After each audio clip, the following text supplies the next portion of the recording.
नमस्कार, मैं हूं आचार्य संदीपन और आप देख रहे हैं मिडनाइट एक्सप्रेस। इस वक्त मैं उत्तर प्रदेश में जनपद बागपत के छपरौली में हूं। आप देख रहे हैं यहाँ एक पंचायत बैठी हुई है। अभी 11 अगस्त 2025 को एक बेहद दर्दनाक घटना हुई थी जब उत्तर प्रदेश पावर कॉरपोरेशन में संविदा पर कार्यरत एक बेहद ही कम आयु का जो युवक था पंकज, छपरौली का रहने वाला था, बावली गांव में हाई टेंशन लाइन पर चिपक करके उसकी बेहद दर्दनाक मौत हो गई थी। तमाम लोगों ने आंदोलन किया था।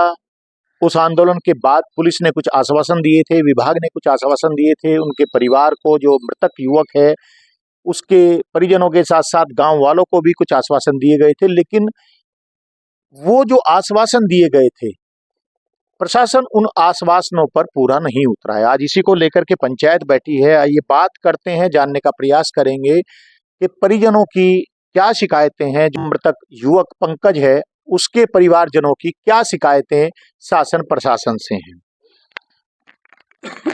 जी, मैं सबसे पहले आपका शुभ नाम जानना चाहूंगा। मेरा नाम सचिन कुक्कर एडवोकेट और मैं बागपत प्रैक्टिस करता हूँ अपनी डिस्ट्रिक्ट कोर्ट में। जो ये घटना है, ये घटना 11 अगस्त करीब 3:30 बजे करीब की लगभग की है। हमारा छोटा भाई था पंकज, जो इसमें बावली बिजली घर पे उस पे ये जो होते हैं सहायक लाइनमैन के पद पे तैनात था। वहाँ पे करीबन 1.5-2 साल से 2-3 साल से वहाँ काम करा हुआ था। अभी वो लगभग 1-1.5 महीने से 2 महीने से शिकायत भी करा था घर पे कि जो वहाँ पे मौजूद जेई साहब हैं पारसनाथ, और एक एसएसओ है जो संजीव कुमार, उसे आए दिन परेशान कर रहे हैं। आर्थिक रूप से परेशान कर रहे हैं, मानसिक शोषण करे जा रहा है उसका, शारीरिक शोषण कर रहे हैं। जो काम उसका नहीं है, जो ड्यूटी उसकी नहीं है, उससे वो काम लिया जा रहा है जबरदस्ती। ये कब की बात है? कितने दिन पहले शिकायत की थी ये पंकज ने? शिकायत वो करीबन 1.5-2 महीने से कर रहा था घर पे, और हमें भी बताया उसने। अपने पिताजी जो देशपाल सिंह हैं, उनके फादर, इन्हें भी बताया गया। जो हमारे और भी यार दोस्त हैं परिवार के हैं लोग, बताता था कि परेशान करा जा रहा है बहुत ज्यादा, और ये लोग मुझे मेरी जान माल का भी नुकसान कर सके। अगर मैं किसी उच्च अधिकारी से शिकायत करता हूँ उस मामले में कि भाई मुझे ये लोग जो है जेई है जो यहाँ पे तैनात बावलिस पे, और ये जो एसएसओ है मुझसे परेशान कर रहे हैं, तो वे मुझे धमकी भी दे रहे हैं। मुझसे उगाही कराने के लिए कहते हैं कि लोगों का काम कर रहे हैं, आप उनसे पैसे लो, हमें 2 लाख के। और जो काम उसका नहीं है लाइन पे काम करने का, उस पे लाइन पे चढ़ के उस खंबे पे काम करने का, उससे वो भी काम कराया जा रहा, जबरदस्ती काम कराया जा रहा। वकील साहब, जब ये दुर्घटना हुई थी उस दिन भी मिडनाइट एक्सप्रेस ने कवरेज की थी। बड़ौद सरकारी हॉस्पिटल सीएचसी है। उस दिन शासन प्रशासन ने, यानी कि जो बिजली विभाग है, उन्होंने आश्वासन दिया था, वायदे कुछ किए थे, पुलिस ने भी और बिजली विभाग ने भी। क्या वो वायदे पूरे किए हैं उन्होंने? अब तक कोई वादा पूरा नहीं हुआ। जिस दिन ये घटना घटित हुई सरकारी अस्पताल बड़ौद में, वहाँ पे सीओ साहब भी थे, इंस्पेक्टर साहब थे, बड़ौद इंस्पेक्टर चहल साहब थे, और एक बिजली से भी एसडीओ साहब थे। उन्होंने वादा किया था कि जो इसका वो होता है कंपनसेशन कह लो या मुआवजा कह लो, करीबन 10 लाख रुपए, उसका 72 घंटे का टाइम होता है देने का, और वो हम इसे 72 घंटे में इनको रिसीव करा देंगे। प्लस जो भी इसमें दोषी हैं उनके खिलाफ सख्त कार्रवाई होगी। और हमसे सीओ साहब ने भी कहा था कि हम 24 घंटे के अंदर गिरफ्तारी करेंगे। जो मैंने एक्यूज इस मामले में है, एक वो जो जेई और एसएसओ, आज तक कोई गिरफ्तारी नहीं है उनकी। आपने क्या कांटेक्ट किया पुलिस से इसके बाद में कार्रवाई को लेकर के? हाँ, हमने कांटेक्ट किया था, जो एसओ है, थाना इंचार्ज है बड़ौत, उनसे भी किया था, और जो बिजली विभाग है, एक्शन साहब है, उनसे भी किया था। उन्होंने हमें आश्वासन दिया था कि हम जल्दी इसमें कोई रिजल्ट आपको देंगे, बहुत जल्दी। अब क्या कहना है उनका? अब तो कोई बात नहीं हो रही, कोई रेस्पॉन्स नहीं मिल रहा। 2 आदमी अलग से उन्होंने जो जो नेम्ड भी नहीं थे उसमें, वे जेल भेजे गए हैं, जांच में आए होंगे, वे भी दोषी पाए गए होंगे। जो मैंने एक्यूज है संजीव कुमार एसएसओ, उसकी भी कोर्ट से माननीय न्यायालय जिला न्यायाधीश के यहाँ से उसकी भी बेल, एंटिसिपेटरी बेल उसने दाखिल की थी। वो भी देखिए, बड़ी बात है, एक बहुत बड़ी बात वकील साहब बता रहे हैं कि जो नेम्ड है आरोपी इस मामले में, संजीव कुमार, जो एसएसओ है, बिजली घर पे तैनात था, उसने एंटीसिपेटरी बेल इसमें लगाई थी, वो खारिज हो चुकी है। बावजूद इसके पुलिस ने उसको अभी तक अरेस्ट नहीं किया है। वकील साहब, क्या मांग अब आप लोगों की है इस मामले में? हमारी मांग तो यही है कि जो हमारा छोटा भाई इस घटना में शिकार हुआ है, उनकी एक साजिश के तहत शिकार हुआ है, मारा गया है उस साजिश के तहत, जिसकी वो शिकायत पहले ही अपने अपने घर पे अपने परिवार में जो कर रहा था बार बार कि मेरी जान को खतरा है। इसमें एक सबसे बहुत बड़ा इशू एक और है।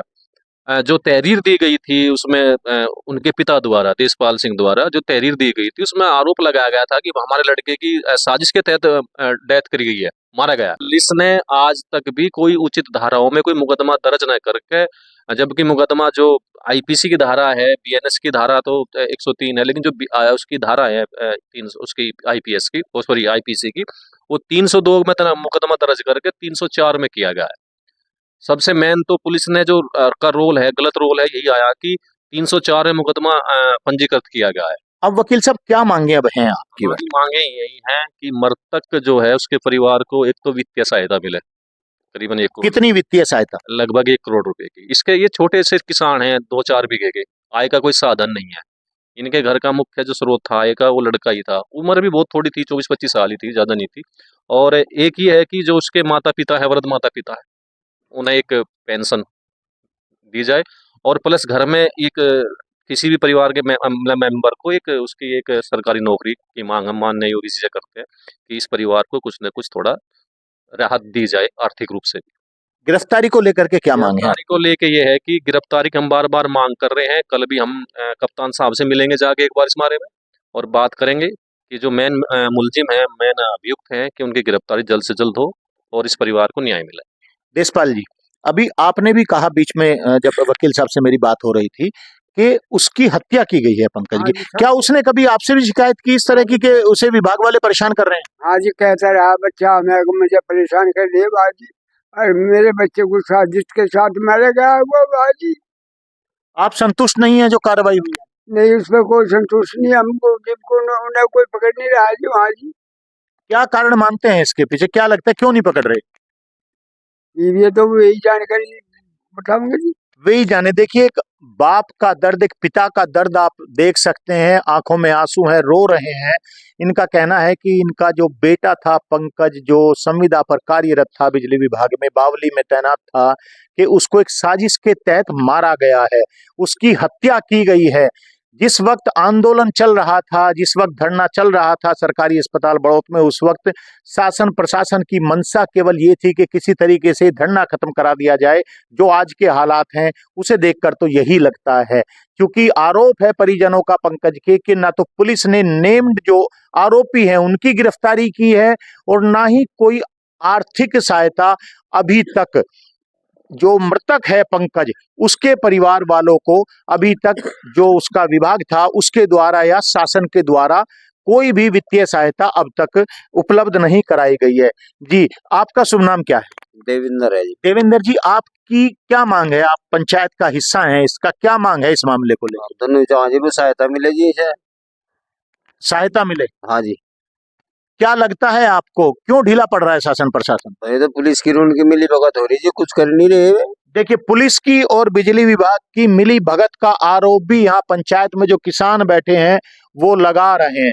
जी, आपका शुभ नाम क्या है? सुरेश। सुरेश जी, आप कैसे देखते हैं इस मामले को? एक बच्चा अपने परिवार से चला गया, रीढ़ की हड्डी था, उसकी जान चली गई। विभाग का कहना है दुर्घटना है, लेकिन ये परिजनों का जो आरोप है ये है कि उसकी जानबूझ करके रंजिश के तहत हत्या की गई है। उसकी भाई जानबूझ के तो हत्या करी है। मिली भगत जय ने आयसो ने, इन्होंने दोनों ने, इनके नाम हमने रिपोर्ट करी, ये गिरफ्तार नहीं करे पुलिस ने आज लोग का भी। हमें न्याय मिले और परिवार को जो है ना एक नौकरी मिले, मुआवजा मिले। बहुत कमजोर स्थिति है। कितना मुआवजा आप मांग कर रहे हैं? 1 करोड़ रुपए का। 1 करोड़ रुपए। देखिए, तमाम लोग जो किसान मौजूद हैं, सबसे पहले तो मैं बता दूं, खेती किसानी करने वाले लोग हैं, इनका कोई बिजनेस नहीं है, व्यापार नहीं है। यहाँ कृषि बाहुल्य क्षेत्र है, ये जो बागपत मेरठ मुजफ्फरनगर का क्षेत्र है, और इस वक्त जहाँ हम खड़े हैं जनपद बागपत में आता है छपरौली। तमाम किसान उपस्थित यहाँ हैं, उन सभी का कहना है कि 1 करोड़ रुपए का मुआवजा जो मृतक पंकज है उसके परिजनों को दिया जाए। जी जी वकील साहब। ये लापरवाही नहीं है, ये जानबूझ के हत्या है। जैसे हमने वहाँ पे जानकारी करी और जाके देखा है, वहाँ पे इस पे वहाँ पे शटडाउन लिया गया है उस लाइन का, जो लाइन है बिजली लाइन, जो इस पे काम करने के लड़का भेजा गया, शटडाउन लिया गया लाइनमैन अमित द्वारा। जो मेन लाइनमैन है उसका, मतलब लाइनमैन के नाम से शटडाउन था। हाँ, मुख्य जो लाइनमैन है लाइन का, उसके द्वारा शटडाउन लिया गया और जानबूझ के पंकज को खंबे पे चढ़ाया गया, जबकि उसके वो एक कुशल कारीगर के उसमें आता है अंट्रेंड में, उसे खंबे पे चढ़ाया गया और वहां से बिजली चालू करवाई गई। हाँ, जितने भी अभियुक्त हैं इसमें, जो भी जिसने वो लिया है वहां से शटडाउन, वो भी मेन आदमी है, उसका भी रोल रहा है। जो जेल में है वो तो जेल में है, और जेई का भी, जेई के सुपरविजन में ही सब कुछ काम लाइन पे होता है, और जी। मेन जिम्मेदारी लाइन उसकी जेई की होती है, और जेई को पुलिस छोड़ रही है। आज तक कोई गिरफ्तारी नहीं है, कोई कार्रवाई नहीं, उसके खिलाफ कुछ भी नहीं है।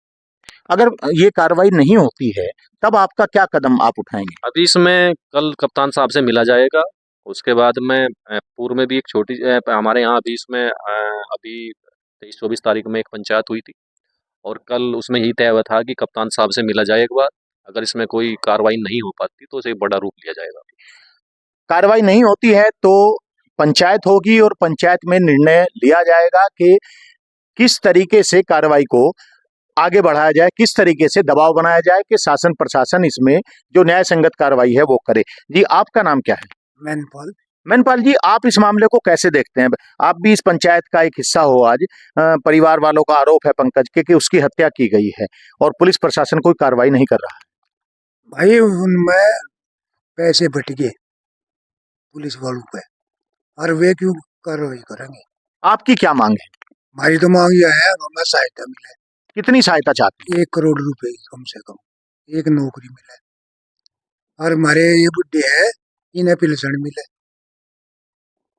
जी, आपका नाम क्या है? राहुल है। राहुल, आप पंकज के बड़े भाई हैं, छोटे भाई? बड़े भाई है। बड़े भाई हैं। पंकज आपसे छोटा था। हाँ जी। आप क्या चाहते हैं? हम तो यही चाहते हैं जिस उनका सजा हो जी उन्हें। सजा हो। देखिए, आप चेहरे पे एक मासूमियत देख सकते हैं, आवाज नहीं निकल रही है।